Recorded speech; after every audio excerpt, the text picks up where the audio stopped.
on quitte Nagoya, direction Hamamatsu, qui est une ville proche de la plage. Et on y va parce que demain c'est la fête des enfants. C'est une fête qui a lieu dans tout le Japon, qui est assez connue. Et à Hamamatsu, il y a le Matsuri des cerfs-volants, qui est assez réputé dans le Japon. Et c'est un festival où on fait des concours de cerfs-volants sur la plage. Donc ça annonce quelque chose d'incroyable.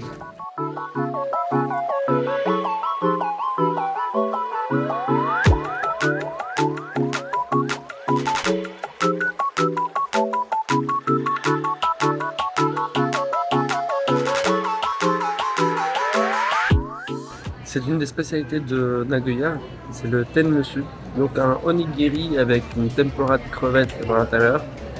On n'avait plus assez de temps pour aller dans un restaurant pour en manger un, parce qu'on a notre train à prendre, notre Shinkansen à prendre. Mais très bon, mais je pense que ça doit être quand même meilleur pris dans un restaurant. La dernière spécialité de Nagoya qu'on va manger à Hamamatsu, c'est des uiro, donc des genres de pâtes de riz avec soit matcha, yuzu, sakura ou sucre brun. Donc voilà, on va goûter ça. C'est la dernière spécialité de Nagoya qu'on va pouvoir goûter. C'est assez bon. Pas hyper sucré. Ça ressemble un peu à un mochi mais moins gluant. Non, c'est bon. C'est bon. Approved.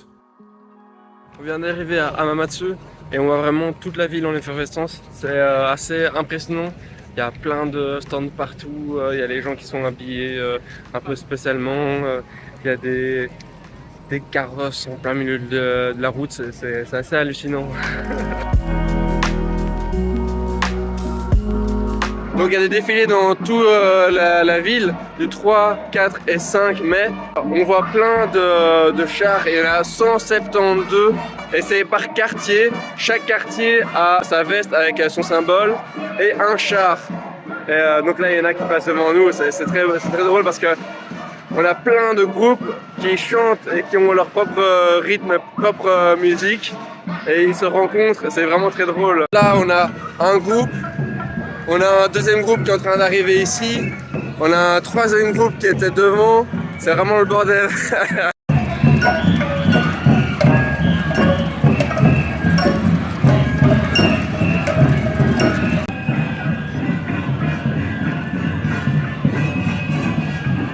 C'est vraiment un monde fou furieux. C'est absolument dingue.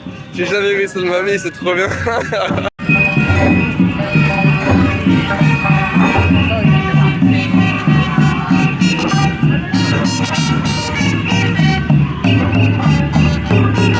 Donc chaque groupe vient de son propre quartier.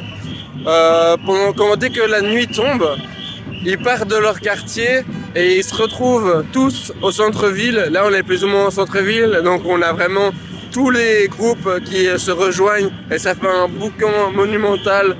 Et on voit vraiment qu'il y a un nombre incalculable de personnes, c'est incroyable.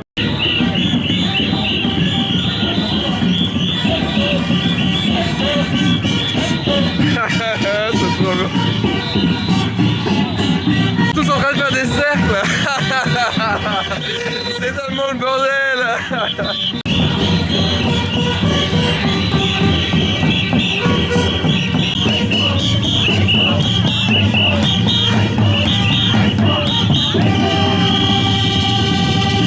Il y a une battle de chars là, c'est lequel des deux chars est le plus joli et lequel des deux chars donnera le plus de bruit.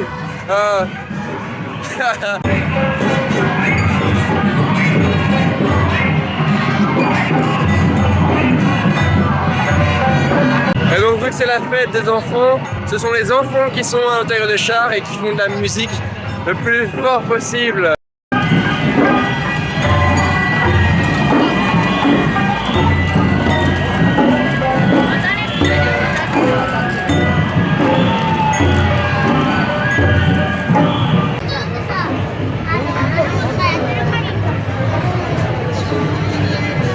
C'est incroyable, il y a vraiment un nombre incalculable de gens, je l'ai déjà dit plein de fois mais c'est hallucinant.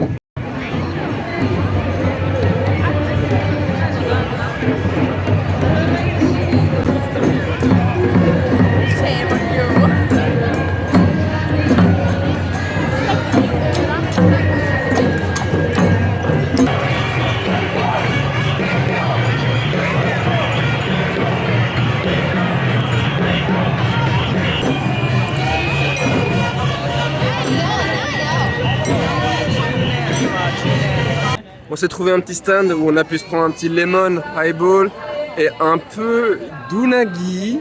Et ouais, pour une autre, c'est... Patate et patate douce. L'unagi, c'est quand même un truc de riche. Hein. C'est tellement cher pour pas grand chose, mais purée, qu'est-ce que c'est bon quoi. Et aussi, il faut savoir que donc ici on est dans la préfecture de Shizuoka et c'est vraiment la préfecture où la spécialité c'est l'unagi, donc c'est ici qu'il faut l'apprendre. On vient de quitter Nagoya où c'était une des spécialités et on arrive dans un autre endroit, Amatsu, où c'est une spécialité, donc moi je suis ravi. Ça c'est de la croquette de fromage mon ami.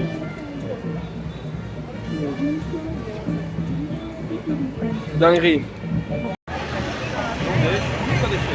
Ça commence à être très tard, mais on continue à apprécier ça avec un petit ami.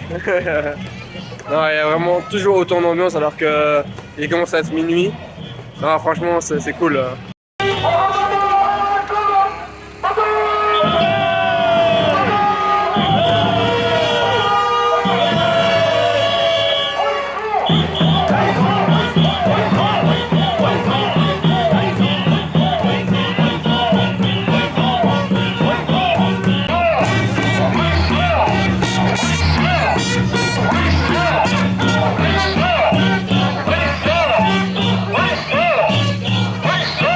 Vraiment ceux qui n'ont pas de chair à tirer qui foutent encore le boxon à cette heure-ci.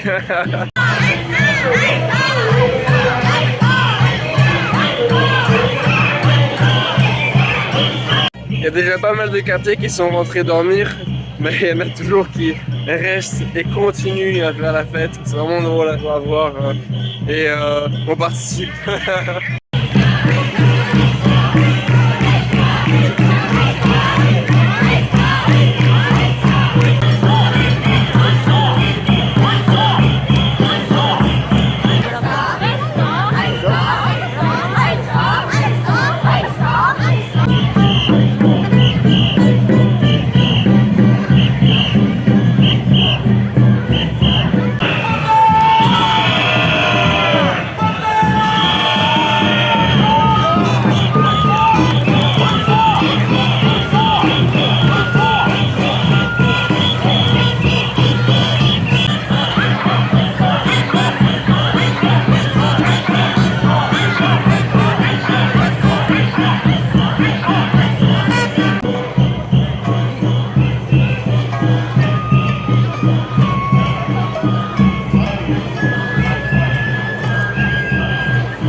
C'est plus ou moins fini, tout le monde regagne un peu leur maison.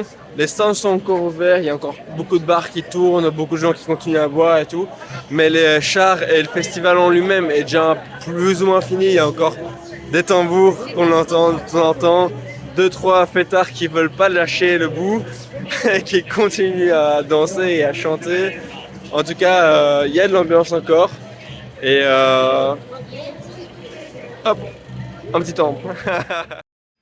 Après un bon petit déj, on est direction de la plage pour aller voir ces beaux cerfs-volants. Il fait beau et je suis content. Il y a vraiment plein de stands, plein d'activités à faire.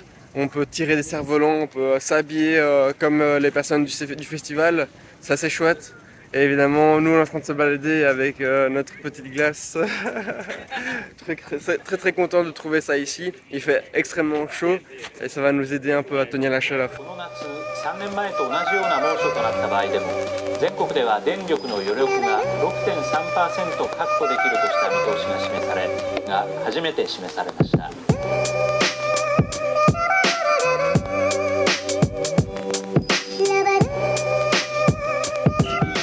C'est la même ambiance que hier soir, c'est vraiment un gros bordel, il y a plein de monde, c'est hallucinant.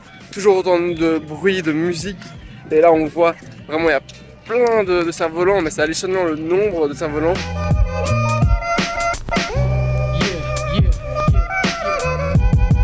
Par contre ça fait peur quand il y en a un qui descend violemment parce que il y a des grosses cordes qui sont attachées et je pense que si tu te prends ça dans la figure ça doit faire très mal. Et c'est immense, c'est minimum 1m20, quelque chose comme ça de côté.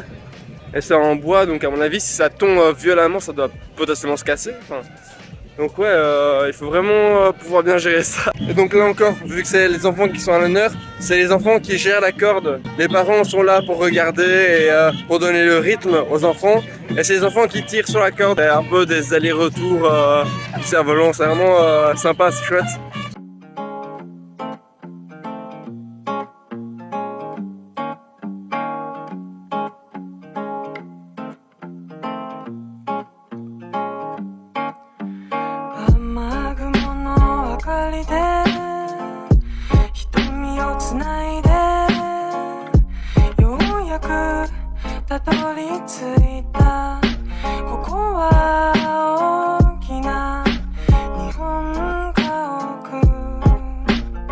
Il y a des fois des gros crashs et ça explose complètement le cerf-volant, là il est complètement déchiré. C'est un peu triste, mais je pense qu'ils vont devoir le ramener. Potentiellement, peut-être qu'ils ont un deuxième, je sais pas.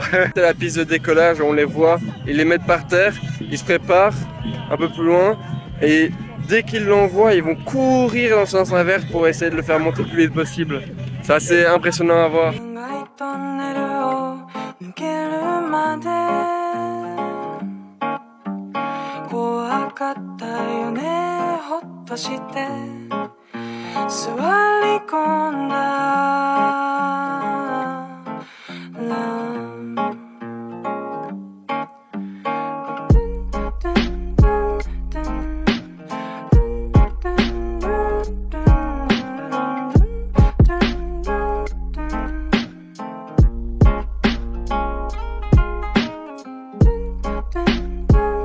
Essayer à trouver un petit endroit où on peut être un peu plus surélevé.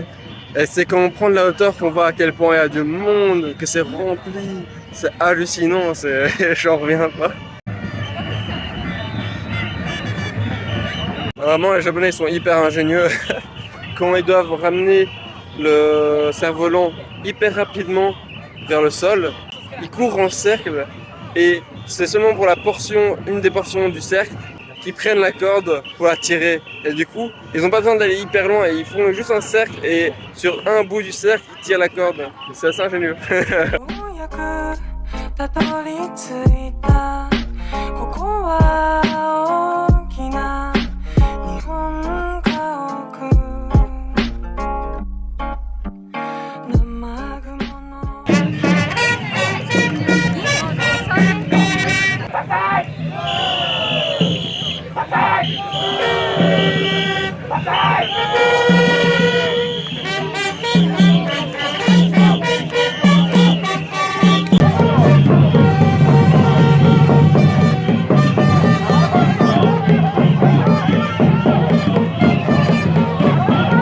Du coup, de ce qu'on a compris, chaque quartier vient faire honneur aux nouveau-nés.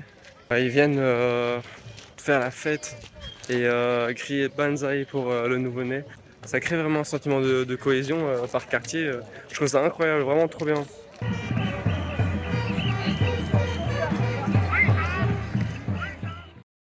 Une des spécialités de Hamamatsu, c'est les gyoza. Donc voilà, on s'est arrêté dans un petit resto pour goûter les gyoza. Et une autre spécialité, c'est le steak de hamburger qu'on a commandé aussi et qui va arriver. La viande est vraiment bonne et hyper tendre. Elle est à peine cuite au centre, vraiment très bon. Ça ressemble un peu à un steak à cheval comme ça, avec l'œuf. Très bon.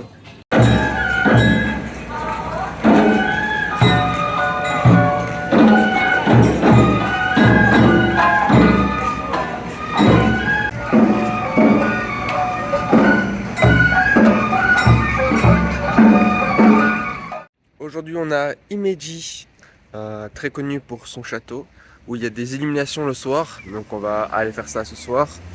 Là on est direction pour le petit déjeuner. Une des spécialités c'est le toast aux amandes. Donc voilà, on nous a vendu ça, on va aller goûter ça.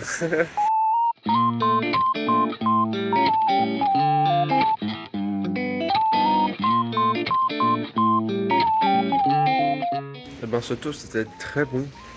C'est vraiment genre avec du beurre, du sucre, un peu vanillé je pense, et des amandes effilées, mis sur une tartine et passer au grille-pain. Très très bon, franchement, je le recommande.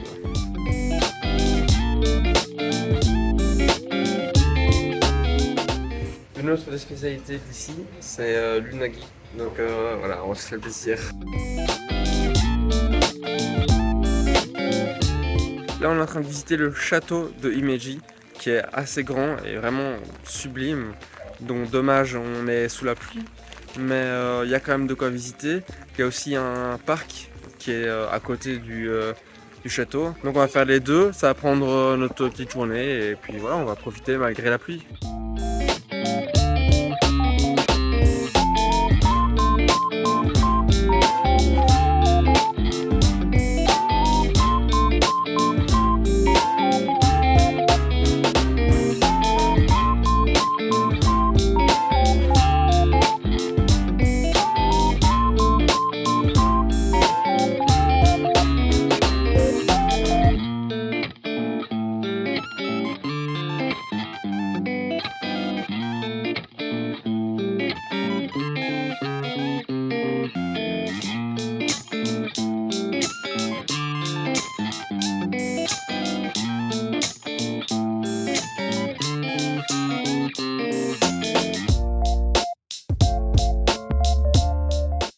C'est des tigres à corps de poisson et ce sont des animaux mythiques qui éloignent la malchance des incendies. Et donc là on va se balader dans le parc qui est à côté du château qui s'appelle le Kokoen.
À partir de la nuit, normalement, il devrait y avoir des illuminations au niveau du château. Donc on y retourne, mais il fait dégueulasse. Oh mon dieu, il drache, mais c'est abusé.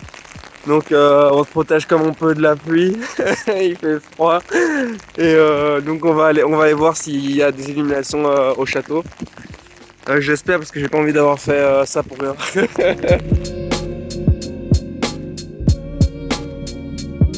C'est éclairé, mais le château est tout blanc. Enfin, c'est très joli en vrai, mais je vois que sur le retour de la cam, on voit rien du tout. Donc voilà, faut s'imaginer le château qu'on a vu tantôt, tout blanc avec le ciel tout noir derrière. Ah, voilà, on voit plus. Mais voilà, ça donne plus ou moins ça.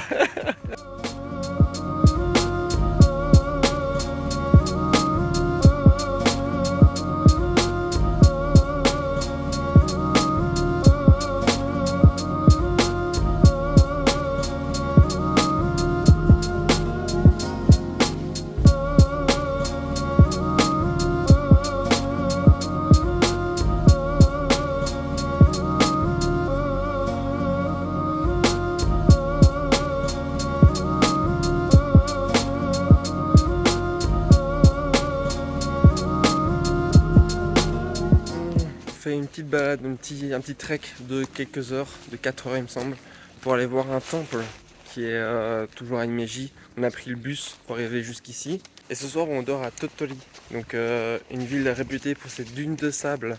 Donc ça va être vachement chouette. Mais bon, d'abord on va se concentrer sur l'ascension de cette colline. Bon, ça va être très fun parce qu'on est déjà paumé, là ça fait même pas 2 minutes. Et on a un plan avec nous, mais le plan est genre dessiné à la main, incompréhensible. On va se débrouiller. Sur Google Maps, genre, il n'y a aucune route. Genre là, on est dans la pampa, quoi. Ça va être galère. On suit le chemin et le truc c'est qu'on arrive à un endroit complètement paumé. On a l'impression d'être sur le jardin de quelqu'un. Et au bout du chemin ici, il y a une porte mais fermée avec un cadenas, donc incompréhensible. On sait pas du tout où est-ce qu'on est. Bon, on a enfin trouvé le chemin. Mais il y a plein de trucs hyper flippants. Genre. Mais il y en a plein vraiment. Faut savoir que c'est parce qu'on est tombé sur quelqu'un qui nous a expliqué le chemin. Et il y avait genre une grille à ouvrir, un filet à ouvrir pour passer dedans. Et enfin trouver le chemin. Ah ouais, il faut dire que là on passe à côté d'un cimetière. Donc vraiment c'est... Ouais, bon début ça. Un truc comme ça. Avec des écriteaux, bah, du coup on sait pas vraiment lire le japonais, donc on sait pas ce que ça dit. On doit soulever un filet pour passer.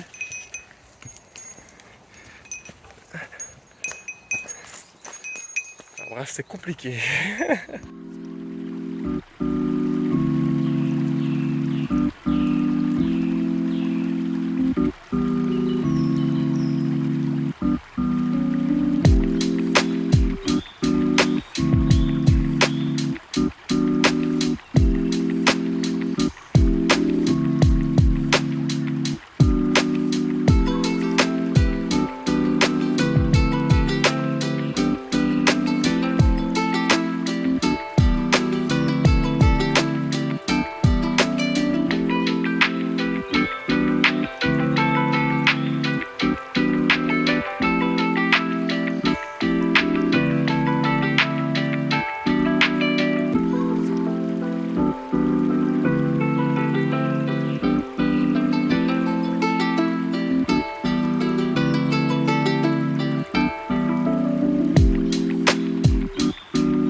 On est posé dans le temple et on s'est assis à une table et on a commandé des mochis. Donc voilà, on va pouvoir manger des petits mochis chauds dans le temple avec une belle vue, le soleil.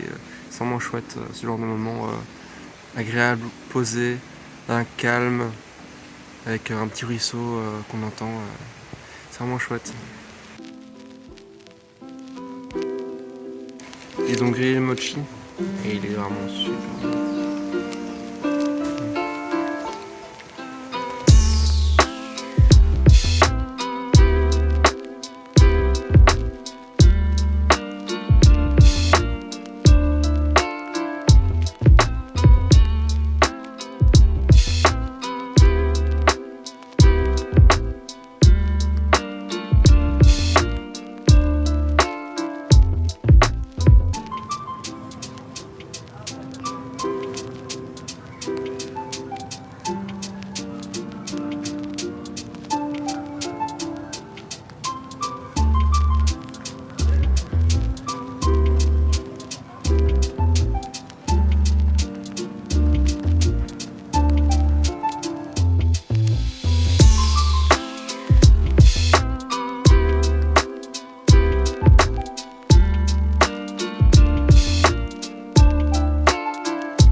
L'angle est chelou, mais ça va, c'est dedans.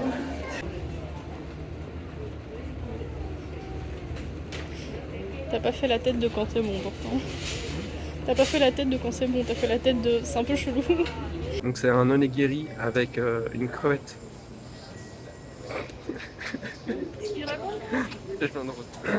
La dernière spécialité de Ninogaya, c'est Ça. c'est des... Il y a pas un seul carré, un seul centimètre de pierre où on peut pas. Enfin ouais, donc je sais pas comment terminer cette phrase. Je sais pas si ça donne quelque chose en vidéo, mais en vidéo. Du coup, de ce qu'on a compris. Tu veux pas être dessus? Je sais pas, je savais pas que tu filmais, j'étais juste en mode genre. On va essayer de goûter des spécialités d'ici. Si elle est douce, c'est beurre d'amande. Ouais. Et c'est censé.